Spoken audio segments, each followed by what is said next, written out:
Class 12 semester 3 তোমাদের দ্বিতীয় অধ্যায় থেকে আন্তর্জাতিক সংগঠন ও প্রতিষ্ঠান সমূহ এই বিষয়ে আলোচনা চলছে এবং আমরা আর্থসামাজিক পরিষদের যে বিশেষজ্ঞ সংস্থা রয়েছে সেই বিশেষজ্ঞ সংস্থার ইউনিসেফ নিয়ে আলোচনা করেছি। আজকে আমরা 6 নম্বর পাঠের জন্য ইউনেস্কো নামে যে বিশেষজ্ঞ সংস্থাটি রয়েছে সেই সংস্থাটি নিয়ে আলোচনা করব। যারা এখনো পর্যন্ত এই চ্যানেলে যোগ দাওনি তারা অবশ্যই যোগ দিয়ে দেবে, বন্ধু বান্ধবদের সঙ্গে আলোচনাগুলো শেয়ার করবে, বুঝতে অসুবিধা হলে অবশ্যই কমেন্ট করবে।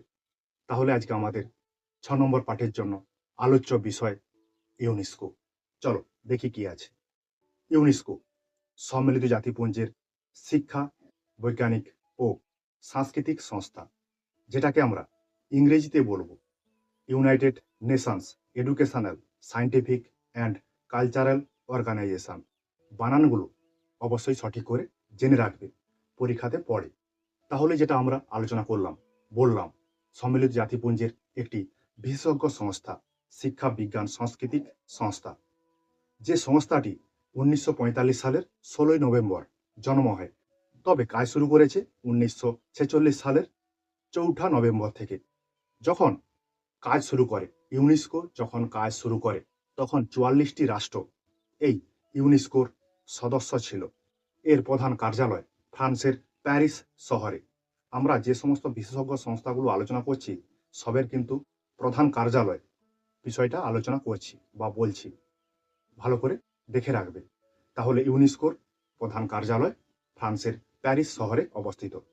এরপরে রয়েছে ইউনেস্কোর উদ্দেশ্য, আন্তর্জাতিক বা বিশ্বের শান্তি নিরাপত্তা প্রতিষ্ঠা করার দায়িত্ব নিরাপত্তা পরিষদের। কিন্তু শুধুমাত্র আন্তর্জাতিক শান্তি নিরাপত্তা প্রতিষ্ঠা করতে হলে দুটি বিবাদমান রাষ্ট্রের মধ্যে সমঝোতা করলে চলবে না। সেই রাষ্ট্রগুলির অভ্যন্তরে যে সমস্ত মানুষ রয়েছে সেই সমস্ত মানুষদের মধ্যে শিক্ষা, বিজ্ঞান এবং সংস্কৃতিগত ক্ষেত্রে উন্নতি করতে হবে, জাতিগুলোর উন্নতি করতে হবে, মানুষগুলির উন্নতি করতে হবে, তাদের মধ্যে পারস্পরিক সংযোগ বৃদ্ধি করতে হবে। এই পারস্পরিক সংযোগ বৃদ্ধি করাই ছিল ইউনেস্কোর প্রধান উদ্দেশ্য। এরপর আমরা দেখে নেব ইউনেস্কোর উদ্দেশ্যগুলি। সকল মানুষ যাতে সম্মানের সহিত শিক্ষা গ্রহণ করতে পারে, তাদের মধ্যে যাতে অজ্ঞতা দূর হয়, সেদিকে তীক্ষ্ণ দৃষ্টি বা নজর রেখেছে ইউনেস্কো।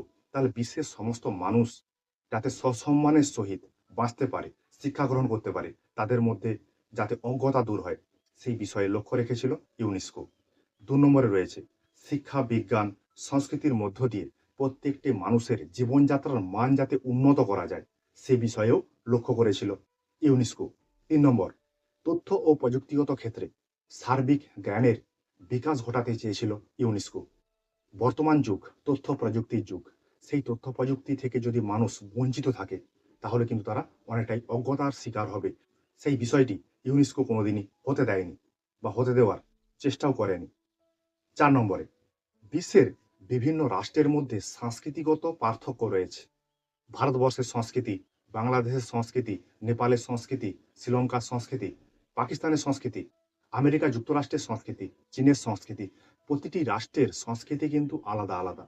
সেই সংস্কৃতিগুলোর মধ্যে মেলবন্ধন ঘটাতে চেয়েছিল এই ইউনেস্কো। তাহলে আমরা ইউনেস্কোর কয়েকটা উদ্দেশ্য দেখে নিলাম। এরপর আমরা দেখে নিই ইউনেস্কোর সাংগঠনিক কাঠামো। ইউনেস্কো কিভাবে গঠন করা হয়েছে। তাহলে আমরা জেনেছিলাম ইউনেস্কোর সদর দপ্তর কোথায়? ফ্রান্সের প্যারিস শহরে। এই ইউনেস্কো 3টি সংস্থা নিয়ে গঠিত। কি কি? সাধারণ সম্মেলন, পরিচালক পর্ষদ এবং সচিবালয়। এইগুলোর গঠন আমরা দেখে নিই একটু একটু করে। প্রথমে রয়েছে সাধারণ সম্মেলন। ইউনেস্কো যে সমস্ত সিদ্ধান্ত গ্রহণ করে সেই সিদ্ধান্ত গ্রহণকারী একটি সংস্থা হচ্ছে কি সাধারণ সম্মেলন। এই সংস্থা প্রতিটি যে সদস্য রাষ্ট্র আছে প্রতিটি সদস্য রাষ্ট্রের প্রতিনিধিদের নিয়ে এটি গঠিত হয়। প্রতিটি সদস্য রাষ্ট্র 5 জন করে প্রতিনিধি প্রেরণ করতে পারে এই সংস্থায়, কিন্তু তাদের ভোটদানের ক্ষমতা কটা? একটি। মানে 5 জন করে প্রতিনিধি পাঠাচ্ছে, কিন্তু তাদের ভোটদানের ক্ষমতা রয়েছে কটা? একটি। বর্তমানে ইউনেস্কোর সদস্য সংখ্যা কত? 194। ইউনেস্কোর সাধারণ সম্মেলন হয় বছরে একবার। এইভাবে তোমরা ইউনেস্কোর সাংগঠনিক কাঠামোর প্রথম যে সংস্থাটি রয়েছে সাধারণ সম্মেলন, এইভাবে তোমরা পড়বে। ছোট ছোট করে লেখা আছে, ভাগ ভাগ করে লেখা আছে, একবার পড়লেই বা শুনলেই দেখলেই হয়ে যাবে। 2 এর দাগে পরিচালক পর্ষদ। পরিচালক পর্ষদ বা কার্যনির্বাহী পর্ষদ 58 জন সদস্য নিয়ে গঠিত। এই পরিচালক পর্ষদের যে সদস্যগণ তারা 4 বছরের জন্য নির্বাচিত হয়ে থাকেন বা তারা পুনর্নির্বাচিত হতে পারে। কার্যনির্বাহী পরিষদের যে সদস্য যারা আছে তারা নিজেদের মধ্যে 2 বছরের জন্য একজন সভাপতি নির্বাচন করতে পারে। তাহলে দেখো, সভাপতি নির্বাচন করতে পারবে এই সংস্থার 58 জন সদস্য রয়েছে। এই সংস্থার সদস্যগণ 4 বছরের জন্য নির্বাচিত হয়ে থাকেন। এই সমস্ত বিষয়গুলো নিয়ে ইউনেস্কোর পরিচালক পর্ষদ গঠন করা হয়েছে। 3 নম্বরে ইউনেস্কোর সাংগঠনিক কাঠামো, সচিবালয়। তাহলে একটা সংস্থা পরিচালনা করতে হবে। সেই সংস্থা পরিচালনা করার জন্য একটা সচিবালয় রয়েছে। সেই সচিবালয়ের একজন মহাপরিচালক রয়েছেন এবং তাদের কয়েকজন কর্মচারী রয়েছে। তাহলে কয়েকজন কর্মচারী এবং মহাপরিচালক নিয়ে সচিবালয় গঠিত। তাহলে ইউনেস্কোর প্রধান যে প্রশাসনিক কর্মকর্তা তিনিই কিন্তু মহাপরিচালক, মানে তিনি সমগ্র ইউনেস্কোটাকে পরিচালনা করছেন। ইউনেস্কোর মহাপরিচালক যিনি রয়েছেন তিনি কার্যনির্বাহী পরিষদের অনুমতি নিয়ে সচিবালয়ের যে অন্যান্য কর্মচারী রয়েছেন তাদেরকে নিয়োগ করে থাকেন। তাদেরকে তিনি নিয়োগ করে থাকেন কত বছরের জন্য? 6 বছরের জন্য। তাহলে 6 বছরের জন্য মহাপরিচালক সচিবালয়ের কর্মচারীদের নিয়োগ করে থাকেন। এরপরে আমরা চলে আসি ইউনেস্কোর কার্যাবলী।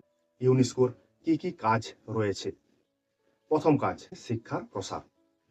আমরা যে ইউনেস্কোর ফুল ফর্ম দেখেছিলাম, শিক্ষা, বিজ্ঞান, সাংস্কৃতিক সংস্থা সম্মিলিত জাতিপুঞ্জের। তাহলে ইউনেস্কোর কাজগুলো কি কি হতে পারে? শিক্ষা বিষয়ক, বিজ্ঞান বিষয়ক এবং সাংস্কৃতিক বিষয়ক। দেখে নিই। প্রথমে আছে শিক্ষার প্রসার। তাহলে ইউনেস্কোর প্রধান কাজ বা উল্লেখযোগ্য কাজ শিক্ষার প্রসার ঘটানো। তাই ইউনেস্কো কি করছে? শিক্ষার উন্নতির জন্য উন্নয়নশীল যে দেশগুলো রয়েছে সেই সমস্ত দেশগুলোকে আর্থিক সাহায্য করে, বৈজ্ঞানিক প্রশিক্ষণের ব্যবস্থা করেছে এবং ওই সমস্ত এলাকাতে গ্রন্থাগারের ব্যবস্থা করেছে। গ্রন্থাগার বলতে লাইব্রেরির ব্যবস্থা করেছে এবং গবেষণার কাজে তাদেরকে উৎসাহ দিচ্ছে। তাহলে ইউনেস্কো উন্নয়নশীল যে দেশগুলো রয়েছে বা অনুন্নত যে দেশগুলো রয়েছে সেই দেশগুলোকে আর্থিক সাহায্য দিচ্ছে শিক্ষার বিস্তারের জন্য। 2 নম্বর, শিক্ষায় উৎসাহ প্রদান। সকল বয়সের মানুষ যাতে শিক্ষাতে সুযোগ পায় সেই সুযোগ তৈরি করতে সাহায্য করেছে ইউনেস্কো। এই জন্য ইউনেস্কো বয়স্ক শিক্ষা, নিরক্ষর যারা রয়েছে তাদেরকে সাক্ষর করে তোলা ইত্যাদি কাজে বিশেষ ভূমিকা গ্রহণ করেছিল ইউনেস্কো। যদি একজন বয়স্ক মানুষকে শিক্ষার আলোয় আনা যায় বা নিরক্ষর যিনি আছেন তাকে যদি স্বাক্ষর করে তোলা হয়, তারা আনন্দের সঙ্গে শিক্ষাগুলো গ্রহণ করবে। সেই ব্যবস্থা গ্রহণ করেছিল ইউনেস্কো। 3 নম্বরে, ঐতিহ্য সংরক্ষণ। ঐতিহ্য বলতে আমাদের যে প্রাচীন যে স্মৃতিসৌধগুলো রয়েছে সেই স্মৃতিসৌধগুলো সংরক্ষণের কাজ বা প্রতিটি রাষ্ট্রের যে সমস্ত ধ্রুপদী নৃত্য গান রয়েছে সেইগুলোকে সংরক্ষণের কাজ করে ইউনেস্কো।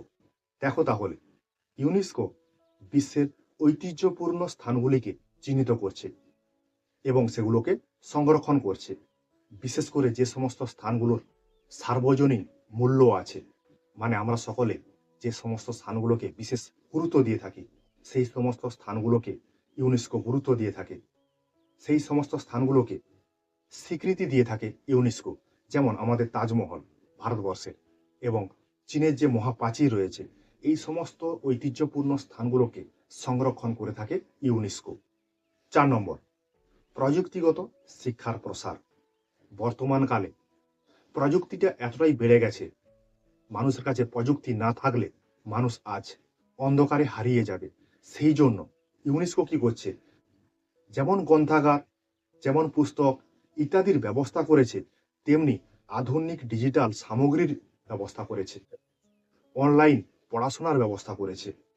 এর মাধ্যমে মানুষ যাতে পড়াশোনাতে আগ্রহী হয় সেই ব্যাপারে লক্ষ্য রেখেছে ইউনেস্কো। তাহলে প্রযুক্তিগত পদ্ধতির মাধ্যমে মানুষকে পড়তে উৎসাহ প্রদান করছে ইউনেস্কো। গ্রন্থাগারে মানুষ আজ যায় না, মানুষ আজ বই পড়তে পারে না, মানে বই পড়তে চায় না, তারা মোবাইল স্ক্রিনে সবসময় ব্যস্ত। সেই জন্য ইউনেস্কো কি করছে? অনলাইন পড়াশোনার ব্যবস্থা করেছে বা ই বুকের ব্যবস্থা করেছে। এটা একটা ভালো দিক ইউনেস্কোর। 5 নম্বর, বৈজ্ঞানিক ক্ষেত্রে সহযোগিতা। ইউনেস্কো জলবায়ু পরিবর্তন, জীববৈচিত্র্য, পদার্থবিদ্যা, সমুদ্রবিদ্যা জল সংকটের মতো যে গুরুত্বপূর্ণ সমস্যাগুলো রয়েছে সেই সমস্যাগুলো নিয়ে তারা গবেষণা করছে এবং এই গবেষণাকে আরো উৎসাহ দিতে বিভিন্ন দেশের বৈজ্ঞানিককে আহ্বান করা হচ্ছে। মানে বিভিন্ন দেশের বৈজ্ঞানিকরা যদি এই আহ্বানে সাড়া দেয়, তাহলে এই সমস্ত যে সংকটগুলো রয়েছে, সেই সংকট থেকে বিশ্বকে মুক্ত করতে পারবে ইউনেস্কো। তাহলে ইউনেস্কো বৈজ্ঞানিক ক্ষেত্রেও সহযোগিতা করছে, যেটা কিন্তু অনেকটাই গুরুত্বপূর্ণ দিক। পরে ইউনেস্কোর সাফল্য, মানে কোন কোন দিক থেকে ইউনেস্কো আজ সাফল্যমণ্ডিত হয়েছে। ইউনেস্কো আজ বিশ্বব্যাপী শিক্ষা, সংস্কৃতি, বিজ্ঞানের ক্ষেত্রে বিশেষ সফলতা অর্জন করেছে। সেই সফলতার দিক কয়েকটি রয়েছে, আমরা সেগুলো একটি একটি করে দেখে নিই। প্রথমে আছে শিক্ষার ক্ষেত্রে সাফল্য। প্রান্তিক মানুষ যারা একেবারে পড়াশোনার ধারে কাছে নেই বা শিক্ষার আলোর ধারে কাছে নেই, সেই সমস্ত মানুষ, নারীদের শিক্ষা, সাক্ষরতা কর্মসূচির ক্ষেত্রে ইউনেস্কো গুরুত্বপূর্ণ ভূমিকা পালন করছে। আর সেই নিরক্ষরতা দূরীকরণের জন্য ইউনেস্কো কেন্দ্রীয় জনশিক্ষা পরিকল্পনা গ্রহণ করেছে। এটা ইউনেস্কোর একটা ভালো উদ্যোগ, যার মধ্য দিয়ে বয়স্কদের শিক্ষা দেওয়া হচ্ছে, যারা নিরক্ষর তাদেরকে সাক্ষর করা হচ্ছে। এটা কিন্তু ইউনেস্কোর একটা ভালো দিক, এটা ভালো সাফল্যের দিক ইউনেস্কোর। দুইয়ের দাগে আছে সাংস্কৃতিক ক্ষেত্রে সাফল্য। ইউনেস্কো ধ্রুপদী যে নৃত্যগুলো রয়েছে, ধ্রুপদী বলতে ঐতিহ্য মণ্ডিত যে সমস্ত বিষয়গুলোর উপর মানুষের চাহিদা আছে, সেই সমস্ত ধ্রুপদী সঙ্গীত, নৃত্য, সাহিত্য ইত্যাদির উন্নতির ক্ষেত্রে ইউনেস্কো গুরুত্বপূর্ণ পদক্ষেপ গ্রহণ করেছে এবং পৃথিবীতে যে সমস্ত ঐতিহ্যবাহী স্থান রয়েছে, নিদর্শন রয়েছে, সেইগুলিকে সংরক্ষণের কাজ করছে কে? ইউনেস্কো। আজ বিশ্বজুড়ে ইউনেস্কো প্রায় 1100টি ঐতিহ্যবাহী স্থানকে মনোনীত করেছে এবং সেগুলোকে সংরক্ষণের ব্যবস্থা করছে। দেখো, আমরা বাইরের কোনো দেশের ক্ষেত্রে যাচ্ছি না, আমাদের ভারতবর্ষের ক্ষেত্রেই বিষয়টা বলি। আমাদের ভারতবর্ষের এমন কিছু ঐতিহ্যপূর্ণ স্থান রয়েছে, যে সমস্ত স্থানগুলোকে সংরক্ষণ করার প্রয়োজন আছে। সেই স্থানগুলোকে ভারত সরকার সংরক্ষণ না করলেও আন্তর্জাতিক বিশেষজ্ঞ সংস্থা ইউনেস্কো সেই সমস্ত স্থানগুলোকে সংরক্ষণ করছে, রক্ষণাবেক্ষণ করছে। যেমন আমরা উদাহরণ দিয়েছিলাম তাজমহল, গোলকুন্ডা পোর্ট, এরকম ভারতবর্ষের বহু জায়গা আছে, সেই সমস্ত জায়গাগুলোকে সংরক্ষণের ব্যবস্থা করেছে ইউনেস্কো। এই দিক থেকে ইউনেস্কো সাফল্য অর্জন করেছে। ৩ নম্বরে বৈজ্ঞানিক গবেষণার ক্ষেত্রে সহযোগিতা। ইউনেস্কো গণিত, পদার্থবিদ্যা, ভূবিদ্যা, সামুদ্রিক বিজ্ঞান, জলবিজ্ঞান প্রভৃতি বিষয়ের গবেষণার ক্ষেত্রে ইউনেস্কো কিন্তু প্রশংসা কুড়িয়েছে। মানে এই সমস্ত বিষয়গুলো আলোচনা করা হয় ইউনেস্কোর মধ্যে। এমনকি বিজ্ঞান গবেষণার ক্ষেত্রে বিভিন্ন দেশের যে বিজ্ঞানিক যারা রয়েছেন তাদেরকে আমন্ত্রণ জানানো হচ্ছে। সেই সমস্ত বিজ্ঞানিকরা ইউনেস্কোতে যোগদান করলে এই সমস্ত বিষয়ে আরো উন্নতির দিকে এগাবে ইউনেস্কো, সেটা ইউনেস্কো মনে করেছে। এই জন্য ইউনেস্কো বৈজ্ঞানিক ক্ষেত্রে গবেষণা চালিয়ে যাচ্ছে বা সহযোগিতা করছে। 4, গণসংযোগ ব্যবস্থার ক্ষেত্রে সাফল্য। গণসংযোগ মানে যেটাকে আমরা মিডিয়া বলি, এবং যোগাযোগ ব্যবস্থার উন্নতির ক্ষেত্রে ইউনেস্কো গুরুত্বপূর্ণ ভূমিকা পালন করছে। একটা বিষয় মনে রাখবে, উন্নত এবং অনুন্নত দেশগুলোর যে গণসংযোগ বা যোগাযোগ মাধ্যমগুলো রয়েছে, সেটা কিন্তু অনেক বিস্তর পার্থক্য রয়েছে। উন্নত দেশের গণসংযোগ মাধ্যম অনেকটাই উন্নত এবং অনুন্নত দেশের গণসংযোগ মাধ্যম অনেকটাই উন্নত দেশের থেকে কম। সেই বিষয়টা যাতে পার্থক্য না থাকে, সেই জন্য ইউনেস্কো সহযোগিতার সৃষ্টি করছে। তাহলে এদিক থেকেও ইউনেস্কো গুরুত্বপূর্ণ ভূমিকা পালন করছে। মানে এই সংস্থা বিশেষ উদ্যোগ গ্রহণ করেছে গণসংযোগ ব্যবস্থার সাফল্যের ক্ষেত্রে। তাহলে আমরা সাফল্যের দিক কিছু আলোচনা করলাম। এরপরে আমরা চলে আসি ইউনেস্কোর প্রতিবন্ধকতা বা সমস্যা কিছু রয়েছে, সেই সমস্যার বিষয়গুলিতে। তাহলে ইউনেস্কো শিক্ষা, বিজ্ঞান, সাংস্কৃতিক, যোগাযোগ ব্যবস্থার ক্ষেত্রে আন্তর্জাতিক সহযোগিতা প্রদান করছে।